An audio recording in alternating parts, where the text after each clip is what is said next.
स्थापकाय च धर्मस्य सर्वधर्मस्वरूपिणे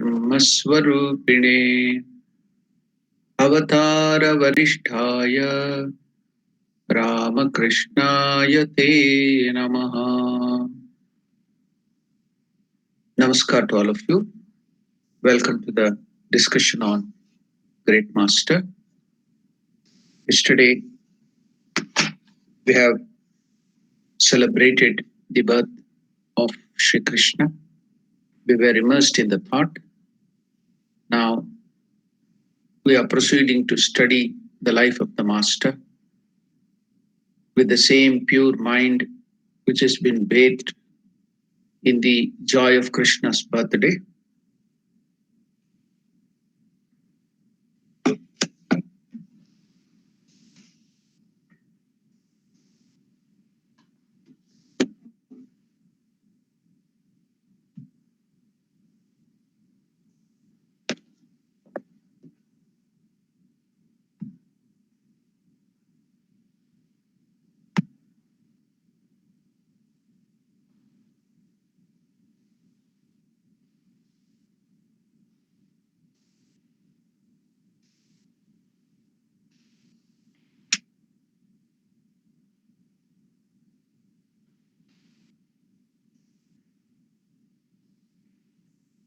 Since the foundation of Kali temple at Dakshineshwar, Mathurnath Biswas, the youngest son-in-law of Rani, rose to be the right-hand man in managing the estate.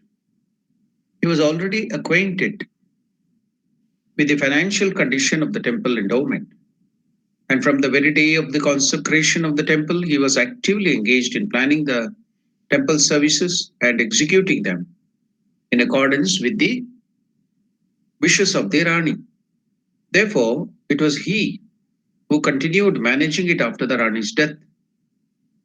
As the elevating influence of Sri Ramakrishna had gained a complete hold over the mind of Mathur sometime previously, the service of the mother at Dakshineshwar did not evidently slacken in any department after the Rani's death. We have told the reader many times of the unique relation of Mathur with the master. Therefore, it is needless to mention it again. Suffice it to say that Mathur's position as the sole authority in the management of the temple after the sudden demise of Rani gave him a great opportunity to help the master in his tantric sadhana, extending over a long period.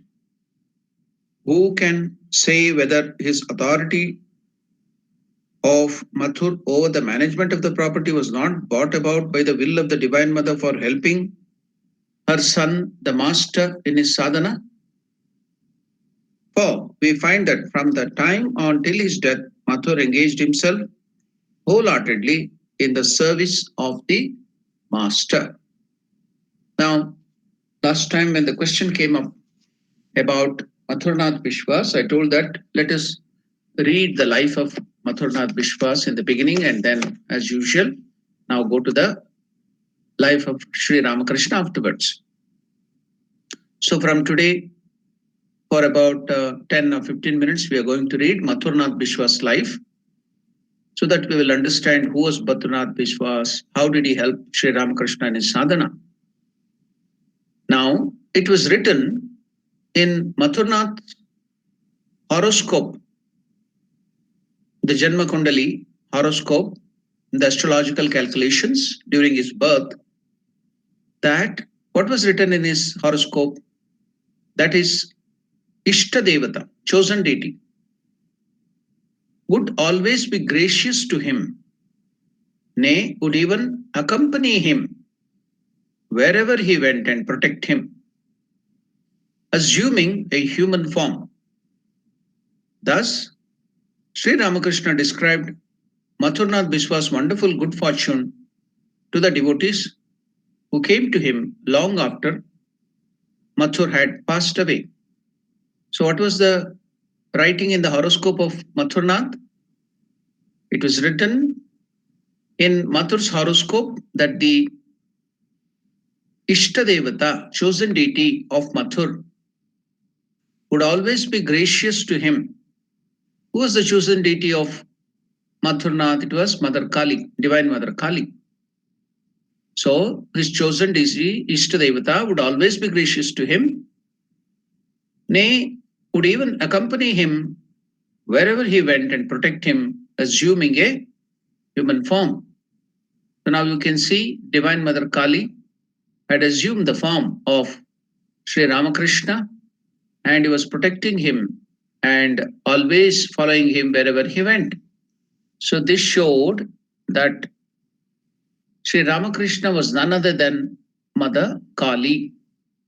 So we can see here too, Sarva Deva Devi Swarupaya. We are studying two aspects of Sri Ramakrishna's life. One is the education of Sri Ramakrishna. We are seeing Sri Ramakrishna had so many masteries over so many subjects. Secondly, Vivekananda has told Avatar Varishtha and Sarvadeva Devi Swarupa. So now we can see Mathurnath Vishwas horoscope, it is written that his Ishta Devata would always be gracious to him, nay, would even accompany him wherever he went and protect him, assuming a human form. And he was also given the darshan of Mother Kali while walking from one side to another side, and from another side to backwards, he saw Lord Shiva. So now we can see Ramakrishna is Shiva Deva Swarupa and Kali Devi Swarupa.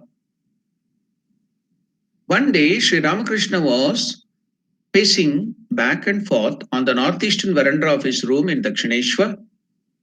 He was in a spiritual mood, completely oblivious of his surroundings. Mathur was then seated alone in a room of the Kuti bungalow near the Nahabat and was watching Master through a window. All of a sudden, Mathur ran out of the house, threw himself down at Sri Ramakrishna's feet and began to cry profusely. Then Ramakrishna started telling him, "What are you doing, Mathur?" Sri Ramakrishna said in alarm, "You are an aristocrat. You are now like a king. You are the son-in-law of Rani Rasamani. What are you doing, Mathur? You are an aristocrat and Rani Rasamani's son-in-law. What will people say if they see you acting like this, catching hold of my feet and crying at my feet? Calm yourself. Please get up." Mathur gradually got control of himself and said, "Father." So Mathurnath Vishwas used to address Ramakrishna as father. So the Hindi word and Bengali word for father is Baba. So he used to call Ramakrishna as his father, Baba. Respectful word. for elderly people and also for sadhus in India, especially North India, Bengal. They call the sadhus or sannyasis or monks or religious people as Baba. So here, Mathurnath Vishwas used to address Sri Ramakrishna as Baba, Father, as he called Sri Ramakrishna. I was watching you just now as you walked back and forth. I saw it distinctly. As you walked towards me, you were no longer yourself. You were the divine Mother Kali from the temple. Then, as you turned around and walked in the opposite direction, you became Lord Shiva. At first, I thought it was some kind of optical illusion. See, Mathurnath Vishwas was also highly educated in the Western style. So he knew English, he was educated. So you know that his mind also will be skeptical and would always reason. So you can't fool a person of Western education, that too in those time, and an aristocrat into something illusion. So here, Mathurnath, who saw that, he told, Father, I was watching you just now as you walked back and forth. I saw it distinctly. As you walked towards me, you were no longer yourself. You were the Divine Mother Kali from the temple. Then, as you turned around and walked in the opposite direction, you became Lord Shiva. At first, I thought it was some kind of optical illusion. I rubbed my eyes and looked again, but I saw the same thing. As often as I looked, I saw it. I saw the same Mother Kali and Mother Shiva. Sri Ramakrishna then said, But I know nothing about it. Mathur again became overwhelmed and started crying. This made Sri Ramakrishna very nervous. He thought that if Rani Rasamani would hear about it, she might misunderstand and think that Ramakrishna had put a spell on Mathur. There are so many incantations and mantras. So it's called Vashikarana mantra. If you are practicing that mantra, then by repetition of that mantra, you can control somebody. You can make him your slave. So that's called Vashikarana mantra. So there are so many such incantation in India. Even now people practice all those things. So Rani Rasmani might doubt, start feeling that Ramakrishna has done something and taken control of Mathurnath. So please do not do like that. Mathura is being requested by Sri Ramakrishna. I do not know anything about it. So Mathur again became overwhelmed and started crying. This made Sri Ramakrishna very nervous. He thought that if Radha Rasamani would hear about it, she might misunderstand and think that he had put a spell on Mathur. At last, he was able to console Mathur and calm him down. Very little is known about Mathur's early life. His parental home was in the Khulna district of East Bengal, now Bangladesh. So Mathurnath was born in Khulna district. Not much is known about Mathur's earlier life. So this much is known that his parental home was in Khulna, East district of East Bengal, now Bangladesh. And he studied at the Hindu college with Devendranath Thakur. Who is Devendranath Tagore? The father of Rabindranath Tagore, the Nobel laureate for poetry, Bengali poetry, Nobel laureate. So Rabindranath Tagore's father was Devendranath Tagore. So Mathurnath and Devendranath studied in the same Hindu college. Father of great poet Rabindranath Tagore. Both Rani Rasmani and her husband Rajachandra recognized Mathur's capabilities from observing his intelligence and tactfulness. Hence, they asked him to marry their third daughter, Karunamati. He died in 1833, however, leaving Mathur with a son. In order to keep Mathur in the family, Rasamani then married her fourth daughter, Jagadamba Dasi, to him. After Rajachandra's death in 1836, Mathur became the steward of Rasamani's vast estate. The Dakshineshwar temple garden, built by Rani Rasamani, was dedicated on May 31st, 1855. Sri Ramakrishna's elder brother, Ram Kumar, officiated as priest of the Kali temple. Although Sri Ramakrishna was present on that occasion and was greatly attracted to the beautiful temple garden on the bank of Ganga, he did not decide to live there permanently with his brother until several days had passed. Mathur was immediately impressed when he met Sri Ramakrishna and observed his gentle, pure, simple nature. Sri Ramakrishna was just 19 years old at that time. Mathur asked Ramkumar to engage him in some temple work, such as decorating the image of Mother Kali, but Ramkumar told him that his younger brother was unwilling to accept any job. About this same time, Hriday, a nephew of Sri Ramakrishna, came to Dakshineshwar looking for employment. One day, Sri Ramakrishna made an image of Shiva out of clay from the river bank and worshipped it. Mathur happened to notice the image while walking by and asked Hriday to give it to him when the worship was over. After getting the image, Mathur took it to Rani Rasamani. Both were amazed with Sri Ramakrishna's talent and obvious devotion. Shortly after this, Mathur approached Sri Ramakrishna and persuaded him to help his elder brother dress the image of Divine Mother. Sri Ramakrishna agreed, but on that condition that Hriday would be responsible for looking after the mother's jewelry.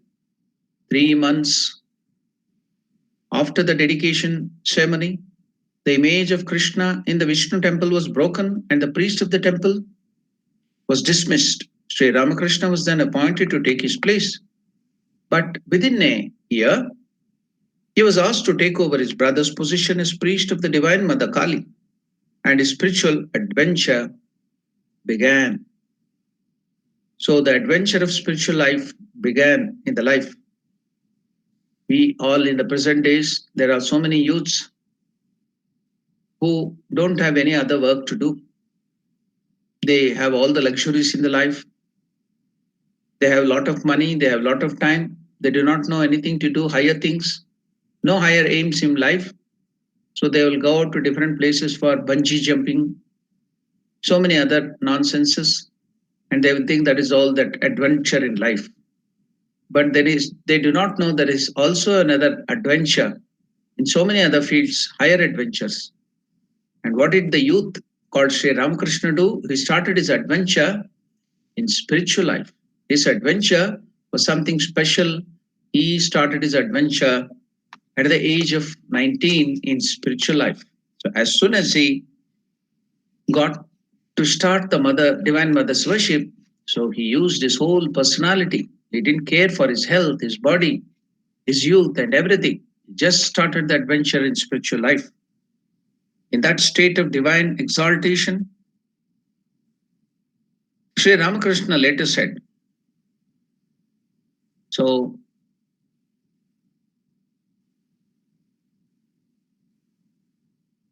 Mathur played a very important role in Sri Ramakrishna's life for the next 14 years. Sri Ramakrishna later said, in that state of divine exaltation, I could no longer perform the formal worship. Mother, I said, who will look after me? I haven't the power to take care of myself.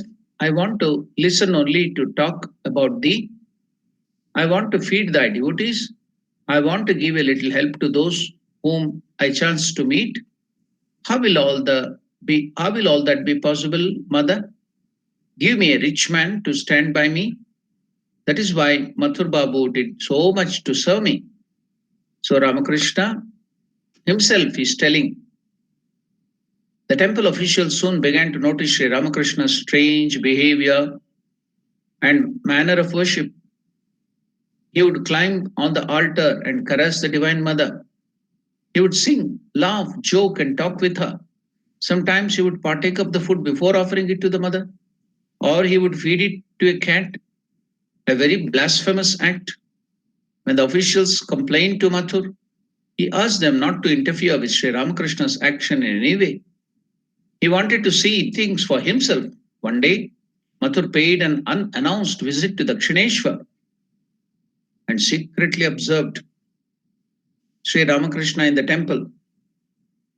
For what he saw, he was convinced that Sri Ramakrishna was not crazy, but that his worship was the result of heartfelt and profound love for the Divine Mother.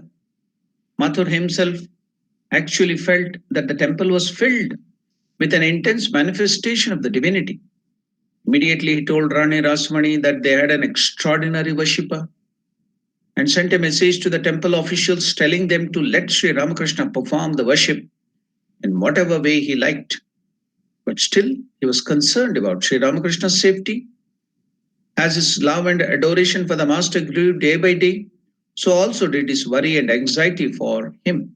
So now he felt that he is like the father and Ramakrishna is like a child. So he was compelled to take care of Sri Ramakrishna, protect him always, and look after him. So he was always concerned and anxious about the health of Sri Ramakrishna, about the welfare of Sri Ramakrishna. So he was always concerned about Sri Ramakrishna's safety. As his love and adoration for the Master grew day by day, so also did his worry and anxiety for him. One day, Sri Ramakrishna entered one of the Shiva temple and began to recite the Shiva Mahimna Stotra, a hymn in praise of Lord Shiva, which includes the following verse. So now you can see Ramakrishna is adept in recitation of the shlokas, verses of Sanskrit. So he knew by heart, he had memorized, he had photographic memory. So he knew complete Shiva Mahimna Stotra and so many other stotras. He could sing so many songs without any books or any help. So now you can see it is very tough. Shiva Mahimna Stotra is very tough. And Sanskrit verses are a little difficult to comprehend and memorize. But Ramakrishna knew that. And not only that, he knew meaning. So you can see another master degree. So you can see the education of Sri Ramakrishna. So he could have become a Sanskrit lecturer if he wanted. He had so much knowledge about Sanskrit too. So what is that Shiva Mahimna Stotra which Ramakrishna was singing? He went to the temple, 12 temples there in Dakshineshwar. In one of the temple, he went to Shiva, that Shiva Linga, the emblem of Lord Shiva, and he was filled with the devotion to Lord Shiva, and he started reciting that Shiva Mahimna Stotra. O Lord, if the blue mountain be the ink, O Lord Shiva, if the blue mountain be the ink, the Himalayas, the ocean, the ink pot,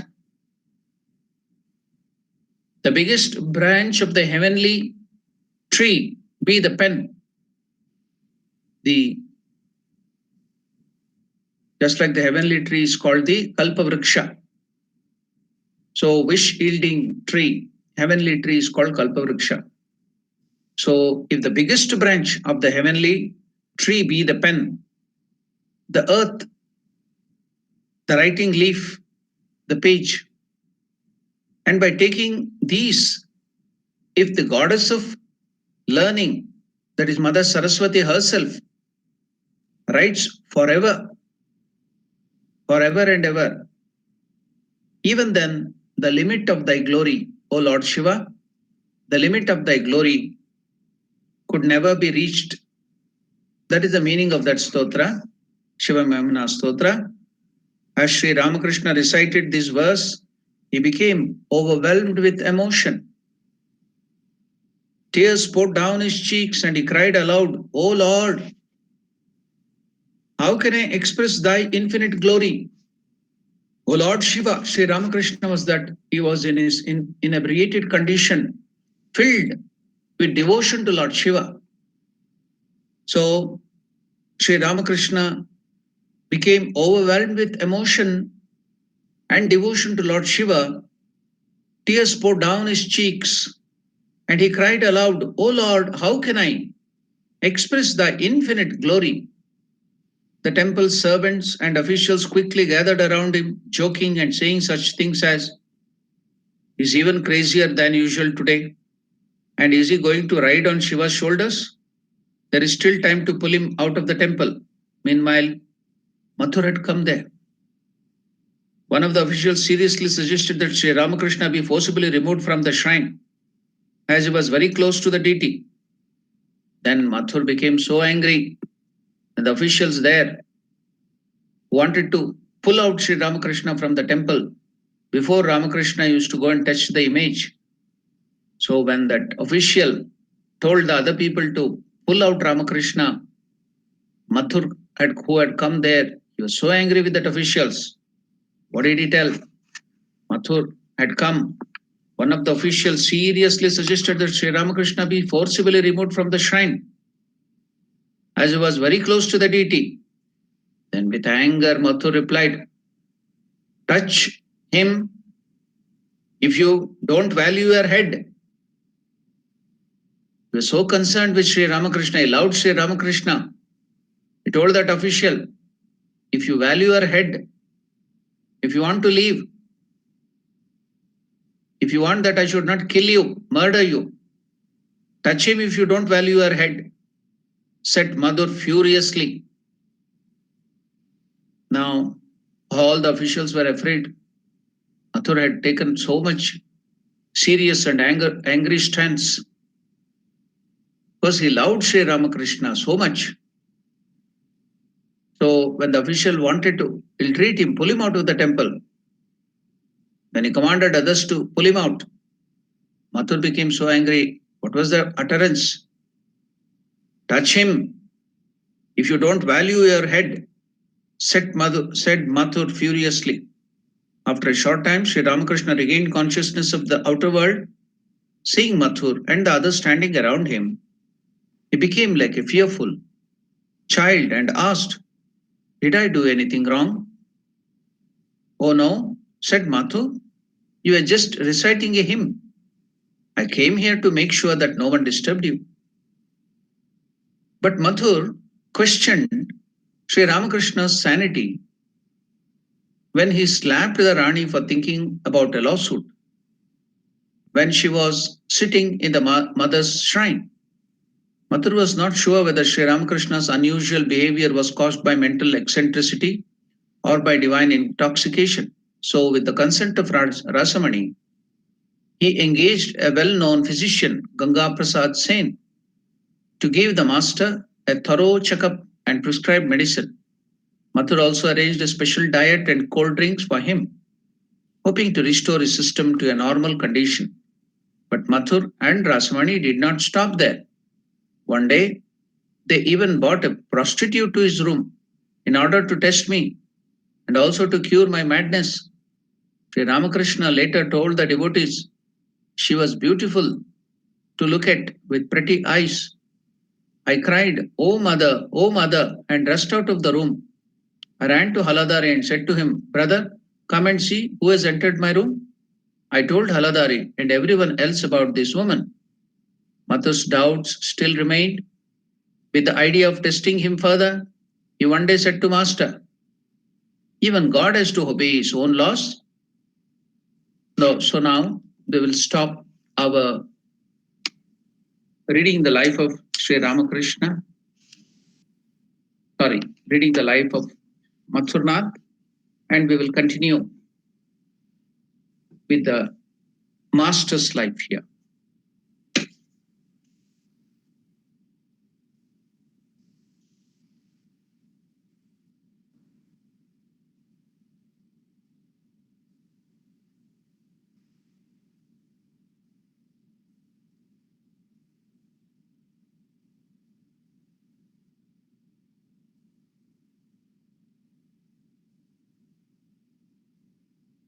So far, none but the sadhakas of God could form any idea about the high spiritual state of Master. The generality of people thought he was demented, for he said, did not, for they said did not at all distinguish what was good for himself from what was evil. He was not attracted by objects of enjoyment. He never tried to do harm to anybody but lived contented within himself, spending his days repeating the names of God, Hari, Rama, or Kali by turn. They also saw that he could not at all improve his worldly condition, nor would ever nor would ever be able to do so, even though he was a favorite of Rani and Mathur Babu. The persons whose favor was enough to make many people improve their fortunes in every respect. So he could mint money, he could make so much of money and wealth because both Rani Rasmani and Mathur Babu were very well disposed to him. So they were taking so much great care and they had so much faith in him. So he could have misused that opportunity and made a lot of money. But he didn't care for that. His mind was simply flowing towards Divine Mother Kali and realization of God in different forms. But one thing they all understood, namely that although this mad man was hopelessly good for nothing in the worldly sense, still his bright eyes, his extraordinary deportment, his sweet voice, his graceful speech, and wonderful presence of mind had such an attraction and charm for all that he could unhesitatingly approach and endear himself to even those rich and respectable persons whom others would not venture to approach. Although the people in general and the officials of the Kali temple in particular found rather a queer idea of the master, Mathur had quite a different view of him. Hriday told us that the Mathu had said the reason why he looks like a madman is that he has had the grace of mother of all.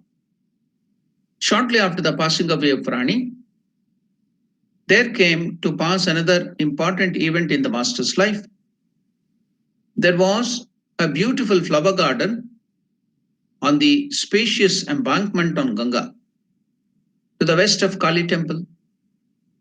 As the garden received very good attention, its trees and creepers grew luxuriantly, adding wonderfully to the beauty of the place and filling the quarters with the fragrance of the flowers. Though the master did not perform the worship of the Divine Mother at that time, he used to pluck flowers daily in that garden, make garlands with them, and decorate her with his own hands. Even today, there exists in the middle of the garden a wide flight of steps leading from the Ganga to the temple through the beautiful open portico and a brick-built ghat for the use of women at the northeast end of the embankment. Besides, a Nahabat. Nahabat is a concert or musical room where they play shahnai or music will be played for the temple, for the Divine Mother, for the gods to be pleased. There will be music always placed there. So that place where the music is played is called Nahabat. So besides a Nahabat to the north of the Kali temple, people used to call the ghat the Bakul Ghat on account of big spreading Bakul tree close to it. So Bakul tree, a very big Bakul tree was there while coming up from the ghat towards the temple. One day the master was plucking flowers in that garden when a boatman came to the Bakul Ghat and anchored. A beautiful lady in the dress of a Bhairavi. So the sadhakas, especially the Shakti Upasakas who worship Divine Mother and Shiva, you know the male fierce aspect of Shiva is Bhairava. Like that, the male fierce aspect of Divine Mother is Bhairavi. So now some sadhakis especially the women who want to lead a spiritual life. It was difficult at that time for a woman to go out and lead a spiritual life like men. Men were free, but it was not so easy for the women. So they had to take this fierce aspect of Bhairavi, Divine Mother. So here was that lady who came, a beautiful lady, in the dress of a Bhairavi, with ochre colored cloth and loose and flowing hair, got down with a bundle of books in her hand and proceeded towards the portico on the wide ghat to the south. Although the Bhairavi was past her youth, nobody could take her to be advanced in age because youthful grace and beauty still lingered on her person. We were told by the master himself that the Bhairavi was then almost 40 in age. We cannot say how far the master foresaw at first sight his close future relation with her, but it is true that he felt that great attraction towards her, which people feel when they see one one whose life is bound up with their own. For as soon as the master saw the Bhairavi from a distance, he returned to his room, called Hriday, and asked him to fetch the sannyasini to him. Hriday hesitated and said, "That lady is a stranger. Why should she come at all?" The master said, "Request her in my name, and she will come readily." Hriday said that he felt not a little surprised and to see the eagerness of the master to speak with a lady who was entirely unknown to him, for he had never before seen him acting thus. However, Hriday knew that he could not but obey his mad uncle, so he went to the portico, saw the Bhairavi sitting there, and said to her that his maternal uncle, who was a devotee of God, requested her to meet him. Hriday was still more amazed when he saw the Bhairavi unhesitatingly standing up to accompany him without putting any questions to him. So Mathur was first of all surprised in the beginning when Ramakrishna asked to bring that unknown Bhairavi to him. At the same time, when he addressed Bhairavi and told that his uncle Mama Ramakrishna, a devotee of God, wants to meet him, she never questioned anything. No surprise. She got up and just accompanied Hriday to meet Ramakrishna. Bhairavi unhesitatingly standing up to accompany him without putting any question to him. When the Bhairavi came to the master's room and saw him, she became overwhelmed with delight and astonishment.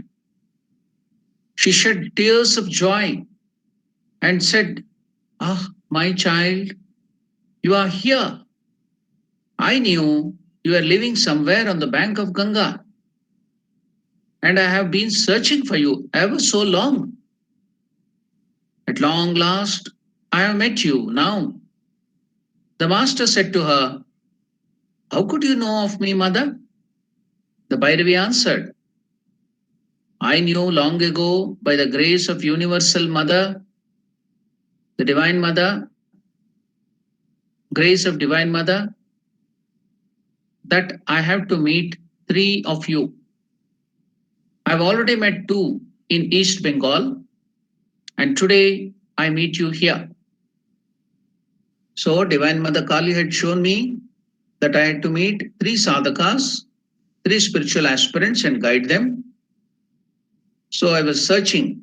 I met two of them in East Bengal, and I could have not met you because Divine Mother had shown that I have to meet you, Ramakrishna, in person and teach you so many things of the sadhaka, of sadhana life, spiritual life.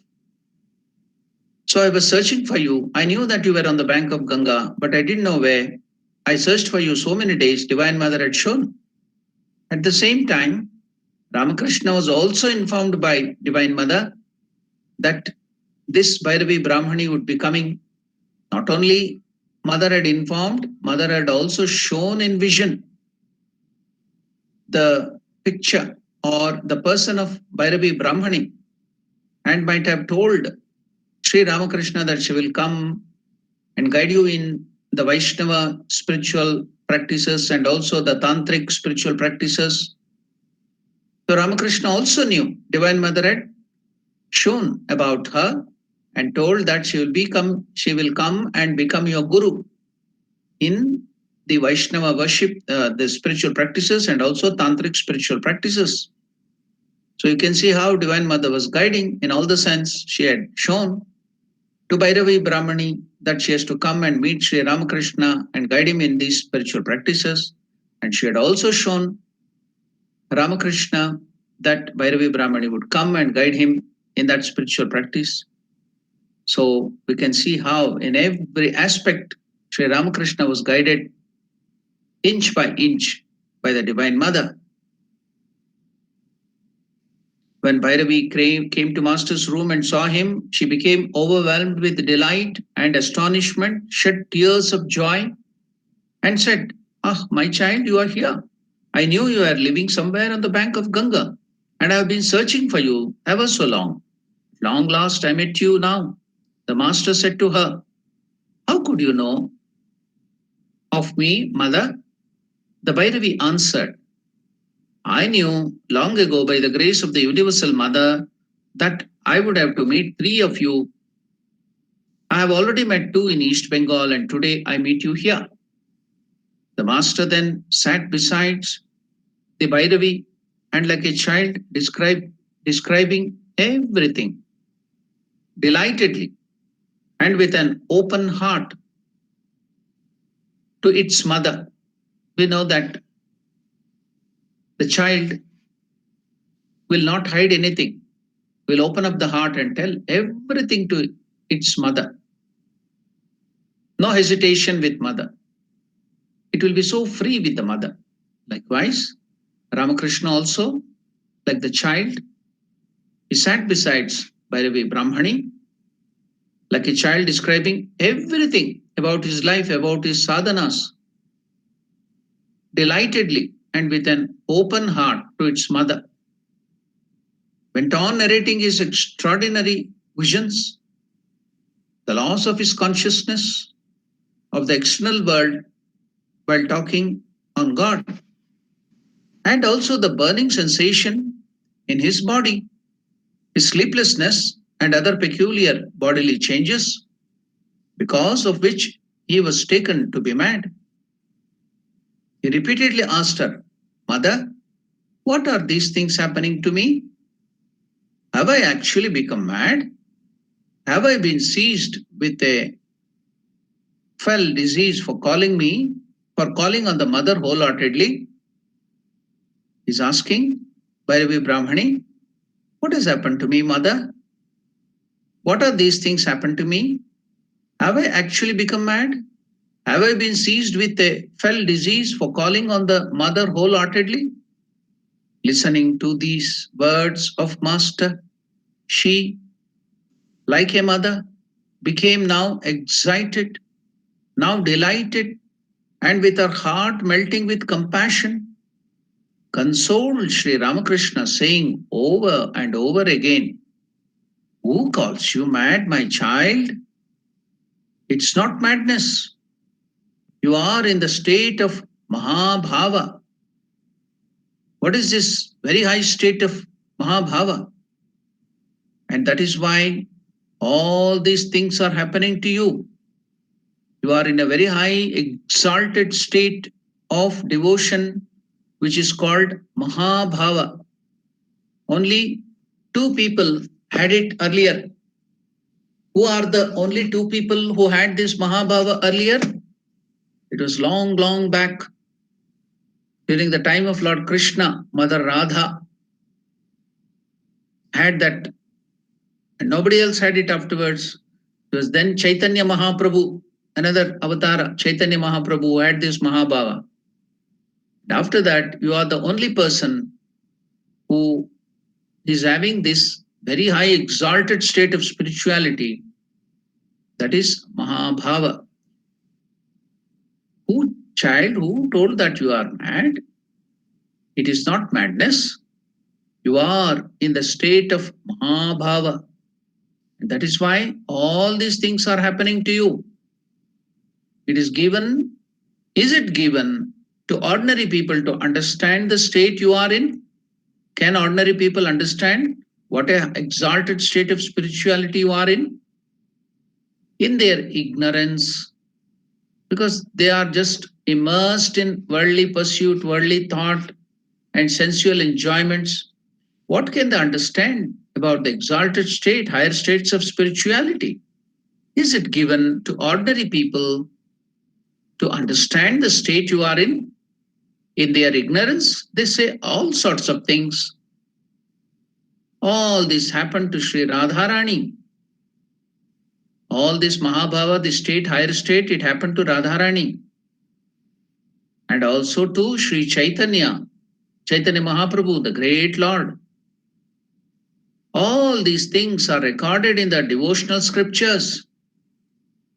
The devotional scriptures, everything about the state of Mahabhava have been recorded. I have got these books with me.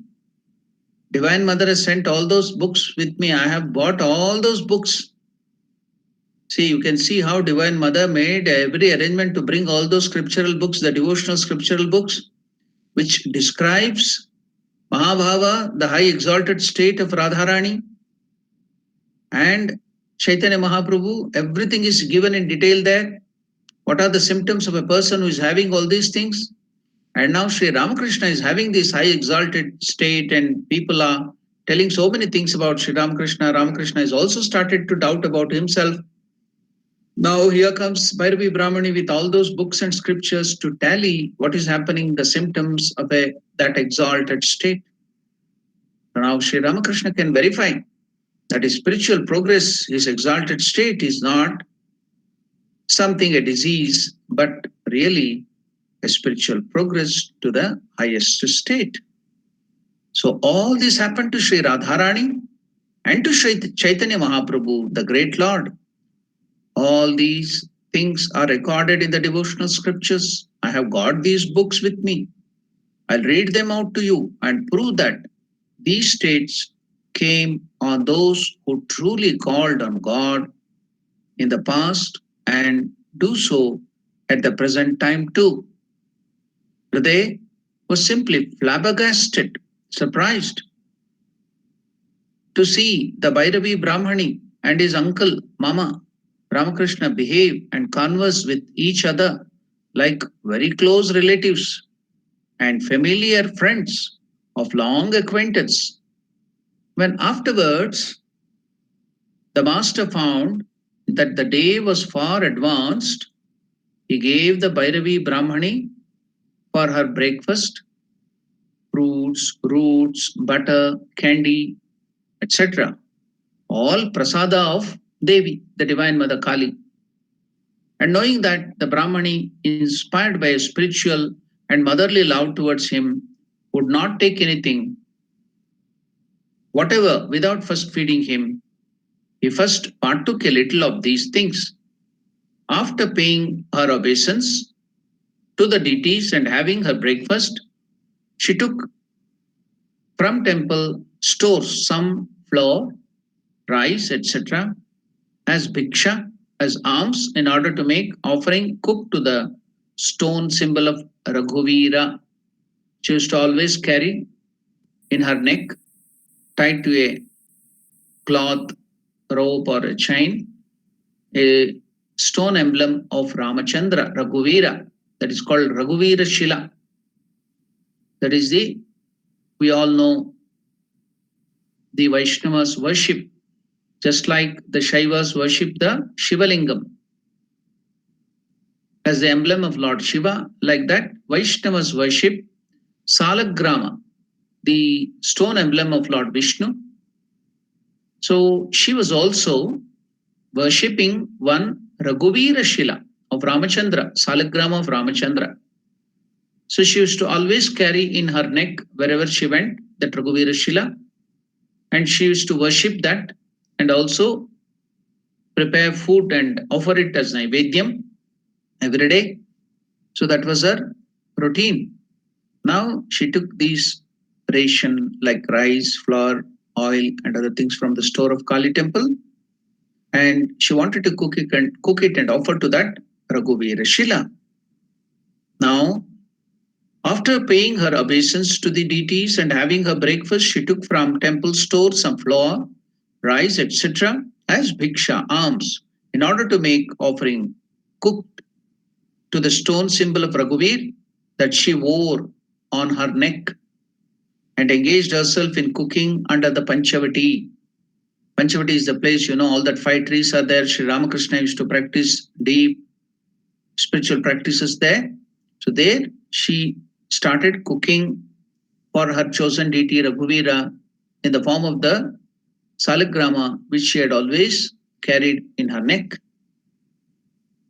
Afterwards, when the cooking was finished, she placed food, drink, etc. before Raghuvira, her that Ishtadevata, Ramachandra Saligrama. As I told you, there are so many varieties of Saligrama. The stone emblem of Vishnu, due to the markings on that, the experts can identify what Saligrama it is. It is some maybe Narasimha Saligrama, it may be Krishna, it may be baby Krishna Saligrama, it may be Ramachandra Saligrama, it may be baby Ramachandra Saligrama. So like that, by the different marks on that stone emblem, which is only found, the Saligrama is only found in Nepal in the river of Gandaki. The temple is called, not the temple, the river is called Gandaki. So in that river, you find this Saligrama, nowhere else. So if you take Tulasi and put there, then the Saligrama will come up and they will bring it. And by the marks, they can know that it is this particular deity of Vishnu. So I think in the next class, if you remind me, I will tell the story of this river Gandaki and that Saligrama story also in the next class. So now we will continue with the study here. So she had this Sri Ramachandra's Raghuvira. Raghu means the family of that Raghu. In that Ramachandra was born. Veera is the most courageous person. So another term for name for Ramachandra is Raghuvira, the bravest among the family of Raghu. And another name which Ramachandra had, because he was born in that race of Raghu, is Raghava. So Raghava, Raghuvira, these were all the name of Sri Ramachandra. So this emblem which this Bhairavi Brahmani had was of Raghuvira Shila, the stone. So now, when the cooking was finished, she placed food, all that she had cooked, drink, etc. before that Raghuvira Shila. She now, from the neck, she released that and kept it, placed it on some asana, and then she arranged all the food what she had cooked before that, and she offered to Raghuvira. Then she meditated on her chosen ideal. So now placed all that food material in front of that Salagrama, Raghuvira Shila. Then she closed her eyes in meditation and started meditating on her chosen deity, Raghuvira. And yesterday, all this 1 week, we were doing puja of Lord Krishna. So we would feel that we are washing the feet, we are washing the hands, we are washing the mouth, giving water to rinse the mouth, giving bath to the Lord. So yesterday, because it was the birthday of Krishna, we felt that it is baby Krishna, and we started bathing the Lord very carefully with lukewarm water, just like he's a baby. So like that, the sadhakas will go on doing that continuously, and it becomes all that imagination and that thinking becomes so real. After that, they will start having visions. When it becomes intense, when your mind becomes pure, that becomes a reality. Likewise, here also, this Bhairavi Brahmani used to meditate as if Raghuvira has come and is receiving all that Naivedyam or the offerings, food offerings. So she used to, in the meditation, see, feed the Lord. Literally and really, she used to feed the Lord. So now, then she meditated on her chosen ideal. Her concentration became very deep. She entered into samadhi and had an extraordinary vision. What was that vision? So she had an extraordinary vision. And what was that vision? So now I just want to tell you, when the sadhakas, the spiritual aspirants, especially the great devotees, when they think of these things, feel, when they start doing that repeatedly, feeling, the Lord is here, I'm going to feed the Lord, I will bathe the Lord, I will clothe the Lord, I'm going to anoint that beautiful sandal paste on the Lord. So when you are feeling that and doing all the services to the Lord, though you are doing it mentally, physically also to the image you may do it, but mentally you will create your own world of imagination and start doing that, and it becomes so real. It becomes so real after you get purified in your mind that everything will become so real that the Lord will appear to you and receive all your services. That is the extent the devotional practices will take you to step by step. Step by step, you can get that if you are doing it every day. In that way, if you are doing everything morning and evening and gradually you will increase the timing, then you can feel the Lord is with you. You are taking care and He is taking care of you. You can feel your chosen deity always with you. That is how it is practiced in spiritual life, especially the devotional aspect. So I'll just give you one example how much real all these things become. Even though in the beginning it is feeling, it is imagination, as you go deeply, as you go intensely, then it becomes so real. So I'm going to give you, narrate one special incident from the life of one saint. Earlier too, I had narrated that life of one incident from the life of that saint. His name was Kanakadasa. Kanakam is gold, Dasam is mm, the servant. So now this Kanakadasa was from a very low caste of the shepherds. So though he had got lot of devotion to Narayana, he composed so many songs in South India and is very popular. Many people even today they sing his songs, very popular songs, oh, filled with devotion.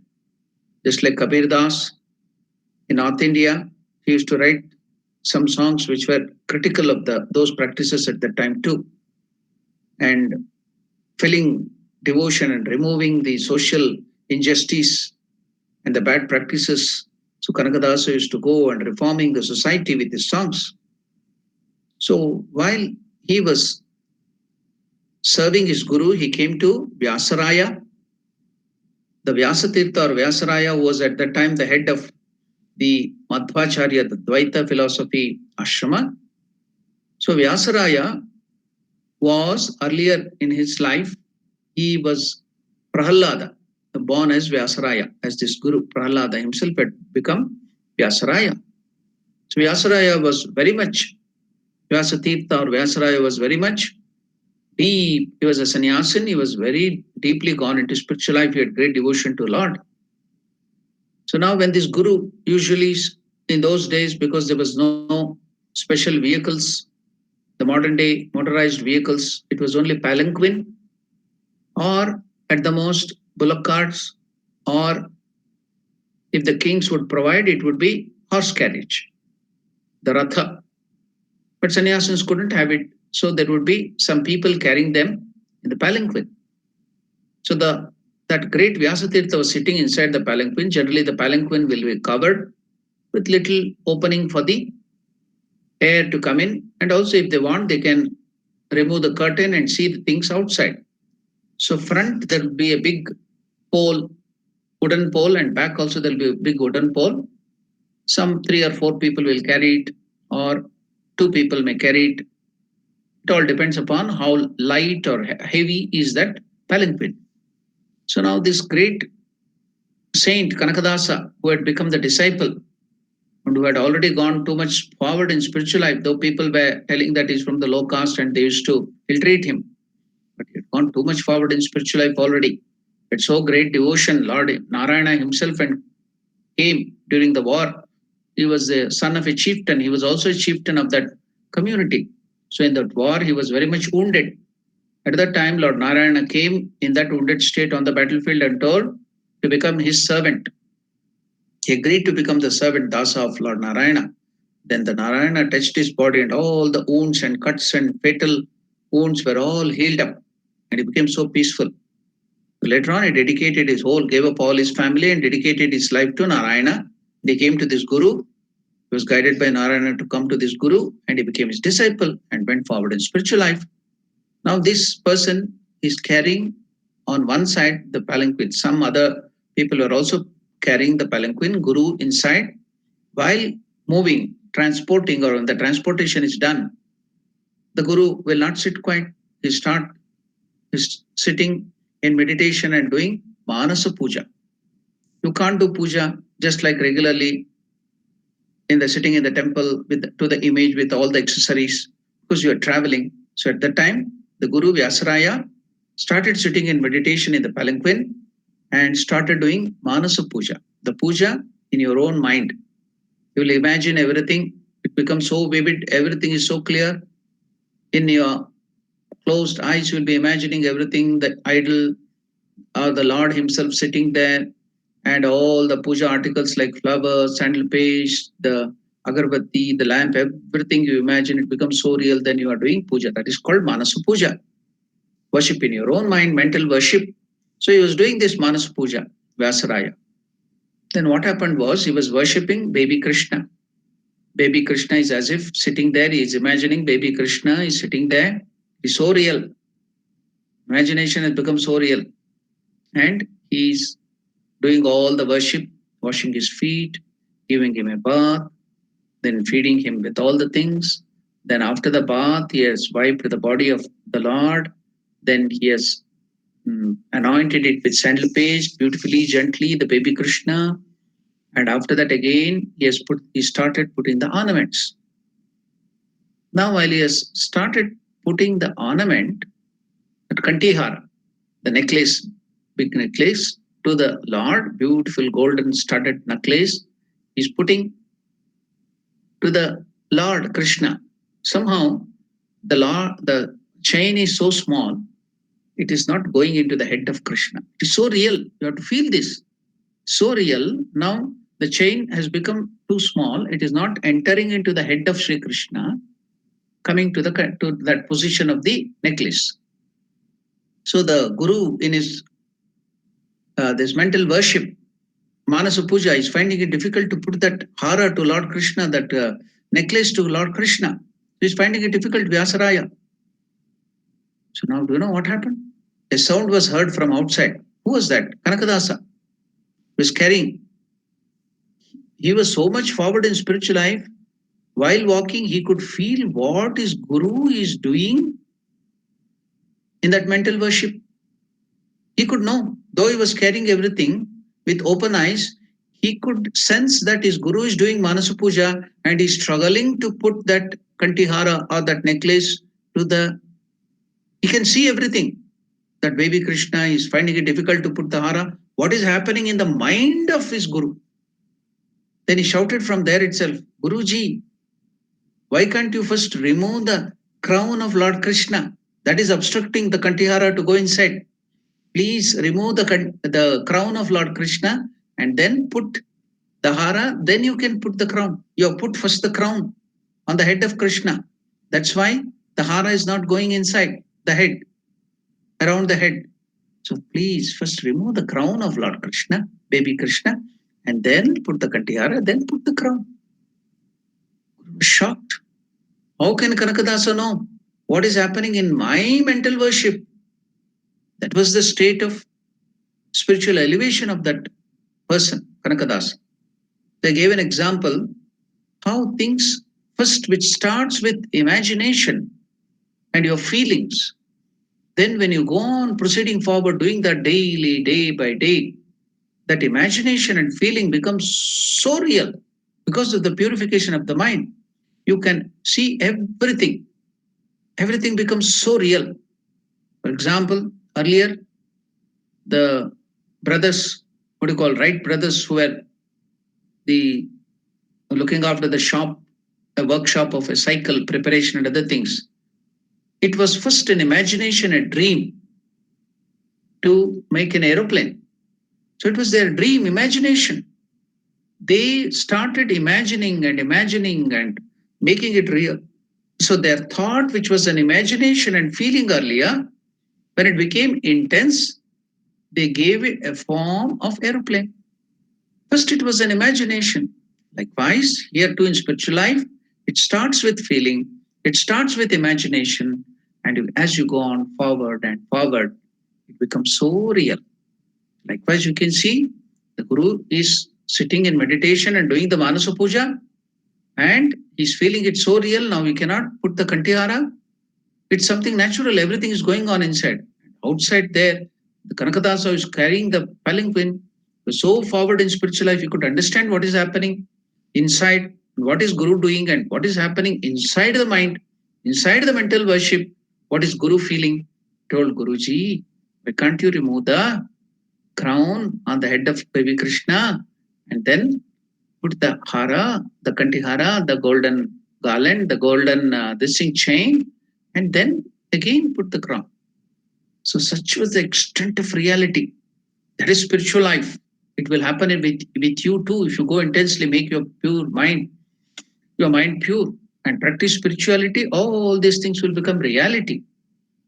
So I just gave that example of Manasa Puja and also that imagination which becomes real. So now this mother, Bhairavi Brahmani, now has started doing this offering, placed all that Saligrama stone emblem.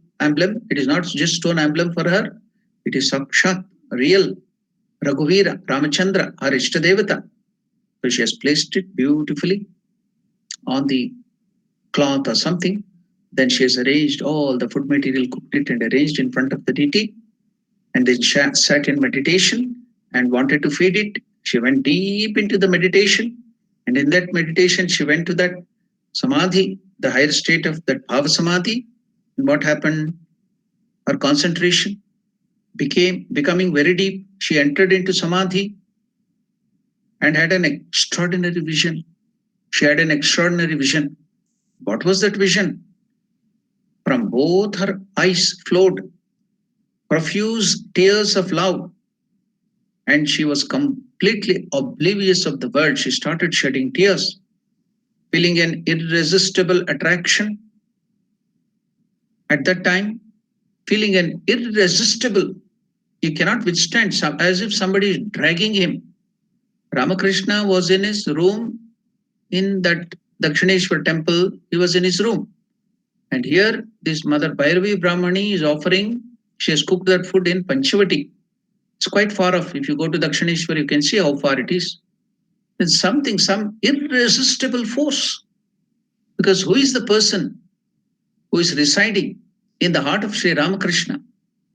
It is Gadadhara Vishnu, who had taken the form of Rama, later on who had taken the form of Krishna as Avatara, and now the same deity, Gadadhara Vishnu, has taken the form of Ramakrishna now for lifting up the righteousness, Dharma Samstapana, he had come then.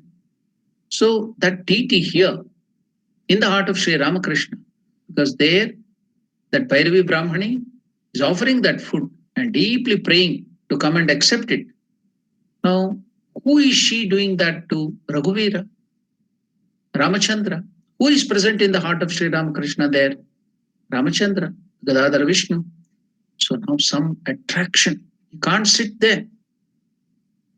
Ramakrishna cannot sit there simply in his room. It's far away. So as if some irresistible force, feeling an irresistible attraction. He doesn't know the offering is going on. Wherever a Brahman has finished the cooking and she's offering, he's there immersed in the thought of Mother Kali in his room. So what happened at the time? When she entered Samadhi, Bhairavi Brahmani, she had an extraordinary vision. From both her eyes flowed profuse tears of love, and she was completely oblivious of the world. Now, here in the room, Sri Ramakrishna feeling an irresistible attraction to go to Panchavati at that time. He was forced to go to Panchavati at that time. The master came there in a state of ecstasy. He too came there in a state of ecstasy. Something, that force, that divine being, the ancient being who is in that person of Sri Ramakrishna is pulling him, dragging him. So he too in a state of ecstasy and not knowing clearly what he was doing, started like one hypnotized. He came there and eating the food offered by the Brahmani to her chosen ideal. So Ramakrishna came there and the food offered to this chosen ideal Raghuvira, he started eating it. That is what Bhairavi Brahmani was doing. She was feeding her own Ishtadevata. All these days it was imagination. Now that ancient being who is in the heart of Sri Ramakrishna came there, was pulled by something as if he was hypnotized, and he started eating all those things. All the food offered to Raghuvira, like one hypnotized, eating the food offered by the Brahmani to her chosen ideal. The Brahmani regained her normal consciousness. She opened her eyes from the meditation. After some time, opened her eyes to see the charming behavior of the master, who was then in Bhava Samadhi and was devoid of consciousness of the world, finding everything correspond to her vision. So whatever she saw inside in her heart in meditation is corresponding to what is happening outside. That's why she was in tears. She knew that her Ishtadevata Raghuvira has taken the form of Ramakrishna, and he had come and received, he had that vision, she had that vision in the mind, in the meditation. And now when she opened her eyes, she saw the same thing there. It was corresponding to what the vision she saw inside. So finding all this correspond to her vision, she was filled with bliss and astonishment. The hairs of her body standing on end, coming down to normal consciousness. The master felt uneasy at what he had done and said to Brahmani, "Who knows, mother, why I lose control over myself and do such things?" Then the Brahmani reassured Ramakrishna like a mother and said, "You have done very well, my child. You have done very well, my child. It is not you who have done this, but the one within you, that ancient being, the spiritual being who is within you, he has done it. So you have done very well, my child. You have done very well, my child. It is not you who have done this, but the one within you. He has done what he does always. From what I experienced during my meditation, I have come to the certain conclusion as to who has done it. And I feel I need not perform ceremonial worship anymore, because I have found my Ishtadevata in you. Here afterwards, I need not do any ceremonial worship, because whatever I was trying to imagine in this Saligrama Shila and doing the worship, it has reached its end, because I have found the living person whom I was worshipping in the Saligrama. I have found the living person in you. So here ends my ceremonial worship. I have come to a certain conclusion as to who has done it, and I feel I need not perform ceremonial worship anymore. If I worship you, the person in you, that will be as good as that. Because I have seen in my meditation, in deep samadhi, that the person whom I am worshipping in the Raghuvira Shila is the one who is within you. I come to certain conclusion as to who has done it, and I feel I need not perform ceremonial worship anymore. My worship at long last has answered its purpose.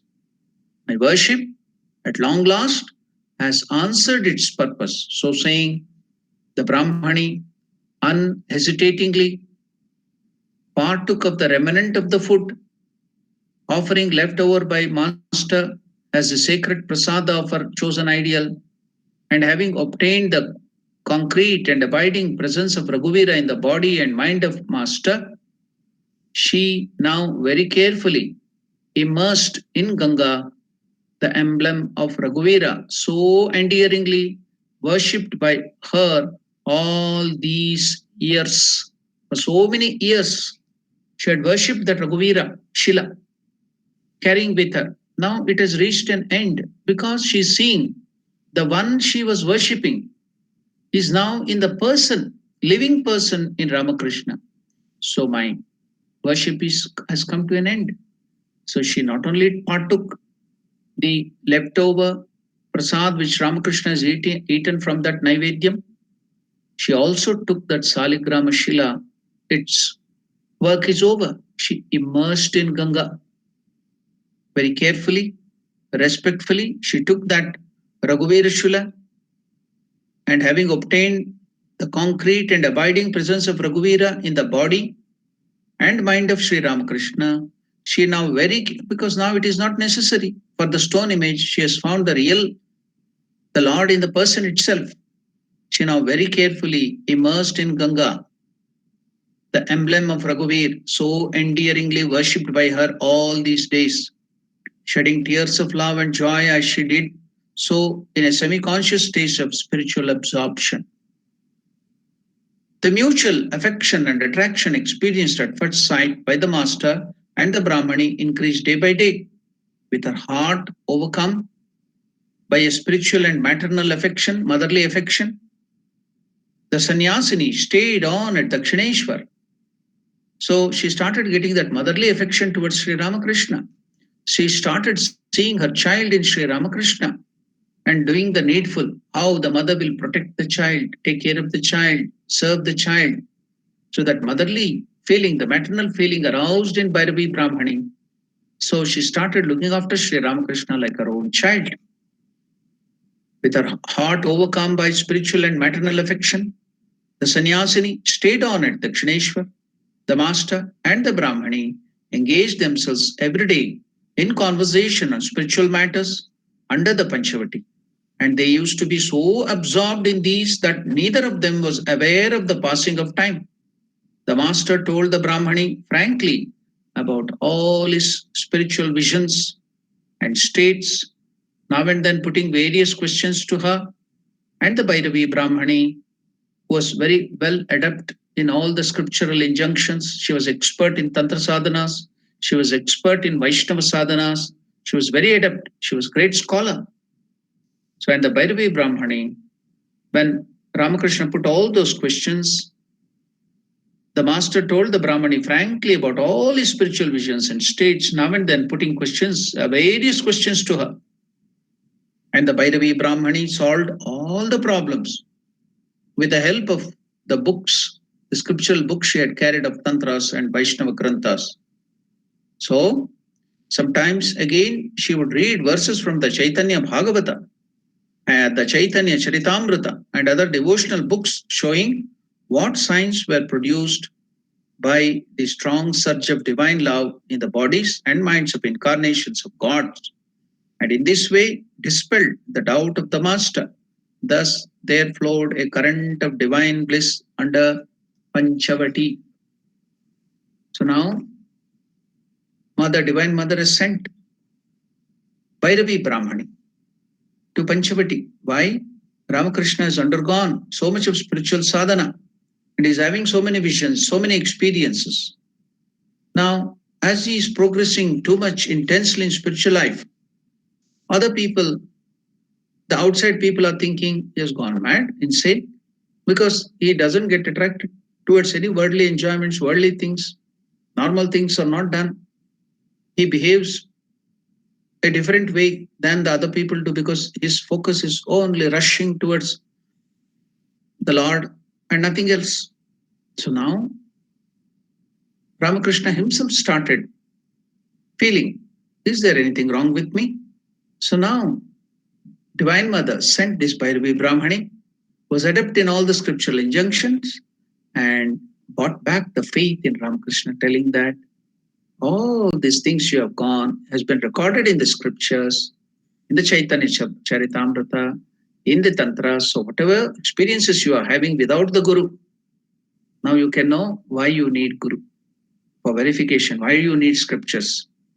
Ramakrishna, because he was a sadhaka of high order, he was an avatar Purusha, he could do all those sadhanas without the help of the Guru and go forward into very high state of spirituality. So now the Guru has come in the form of Bhairavi Brahmani, who is showing through the scriptures, the injunctions of the scriptures. Everything is recorded. Whatever has happened, whatever experiences Sri Ramakrishna had, what were the external symptoms in the body, has been already done by great people like Radharani, Chaitanya Mahaprabhu, and other great rishis. And in the Tantra sadhanas, the worshippers who have gone already, everything is recorded.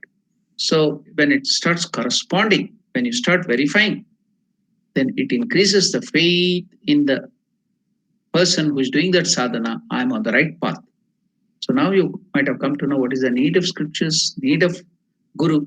For ordinary people like us, we have to start with before itself the sadhana, we have to take the proper guidance.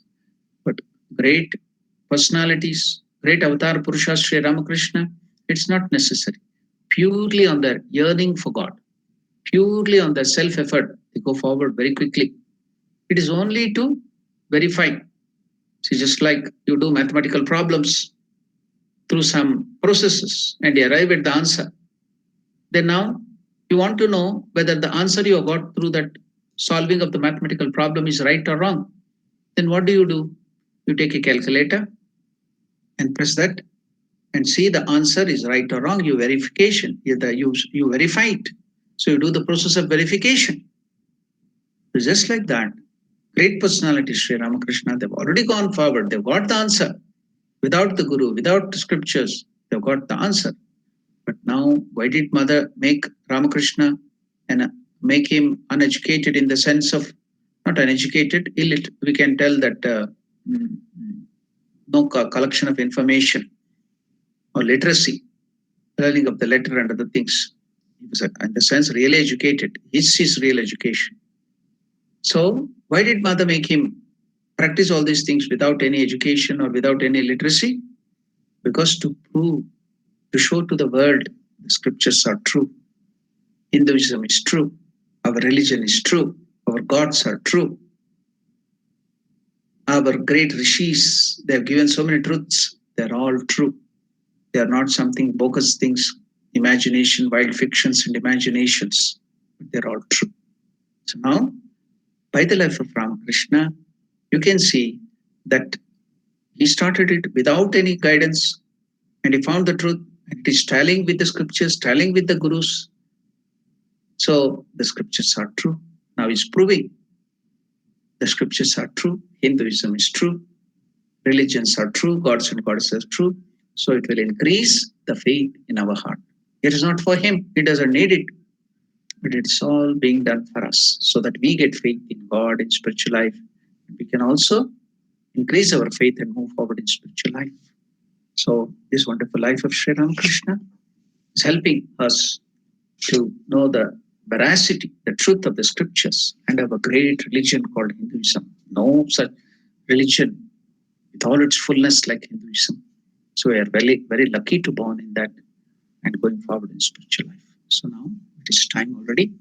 So we can give this another 7 minutes for, or even more, for spiritual discussions or questions or any doubts. If you have any doubts,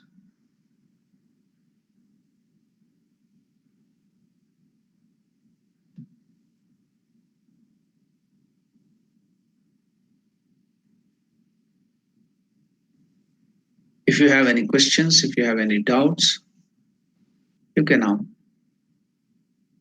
ask.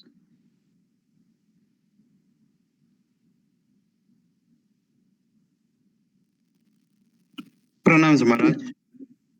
Pranams. It's Naresh here, Maharaj. Please, Naresh, please tell. Maharaj, when we study the life of Holy Trio, we find that when Swami Vivekananda realized his true nature, he was ready to leave mortal world, and Sri Ramakrishna. When did Sri Ramakrishna realize that his true nature, and was he also influenced by the same thought process of Swami Vivekananda?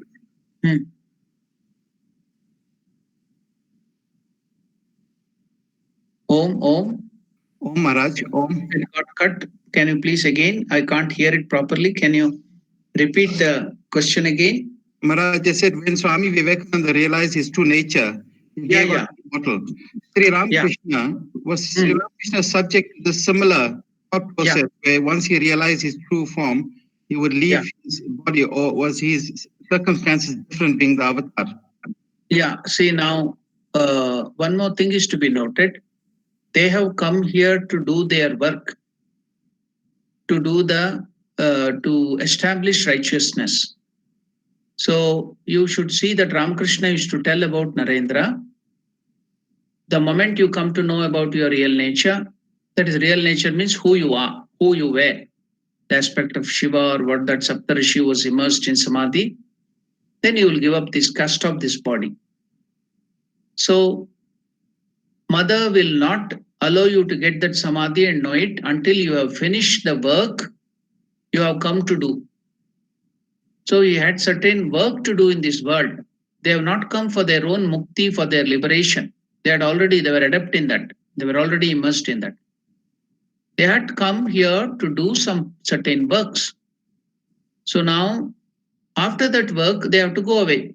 Now Narendra came to know about that only after he finished his work in this world. So there Ramakrishna, Swami Vivekananda had to give up his body because he had finished his work, whatever has to be done in this earth in a short period. Just like Shankaracharya also gave up his body in his very short time because he had finished his work.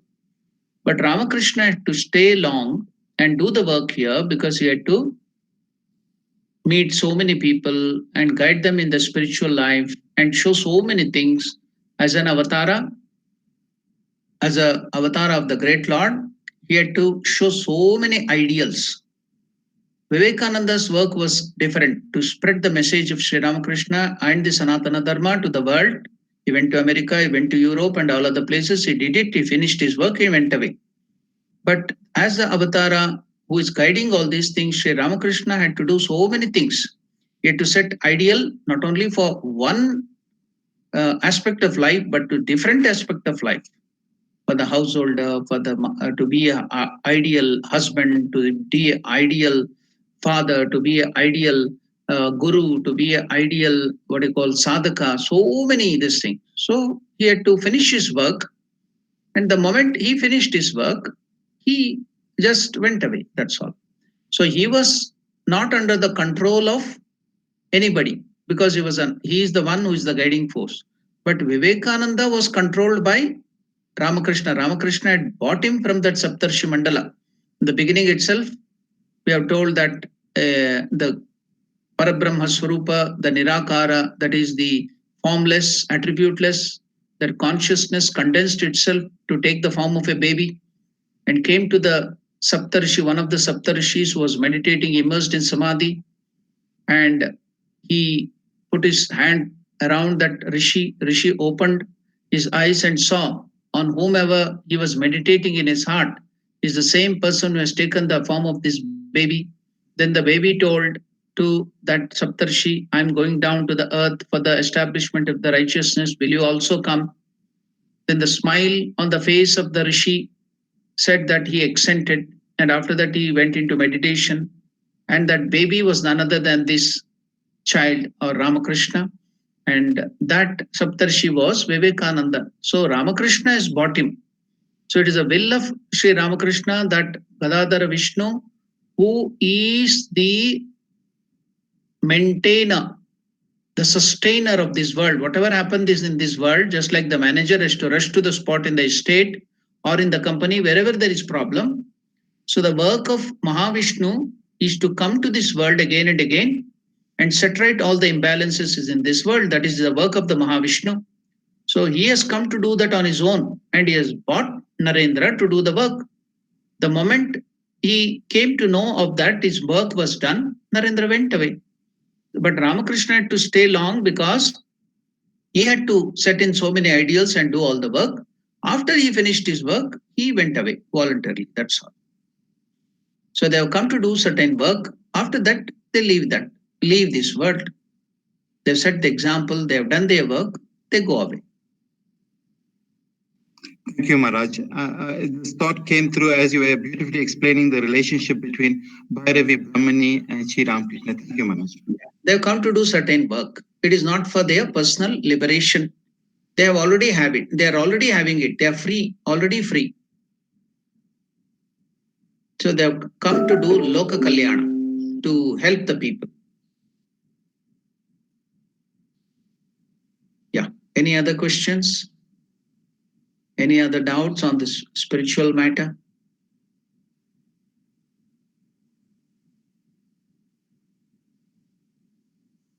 So if you don't have any doubts or questions, then I will close the session by the mantra. So yesterday or a day before yesterday, I have explained the import of this mantra, Tasmin Tushte Jagat Tushtam. If the Lord is pleased, the whole universe is pleased. I gave the example of Draupadi, Akshay Patra, and I've explained it. So get back that meaning into your mind and then enjoy the shloka, the verse.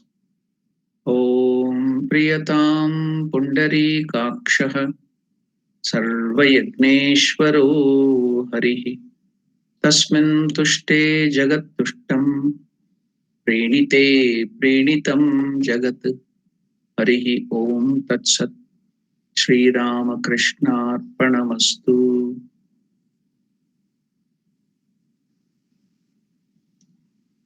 So the Krishna Janmashtami week is over. We enjoyed all that thing. So regular classes will begin. So tomorrow again we have the morning discussion.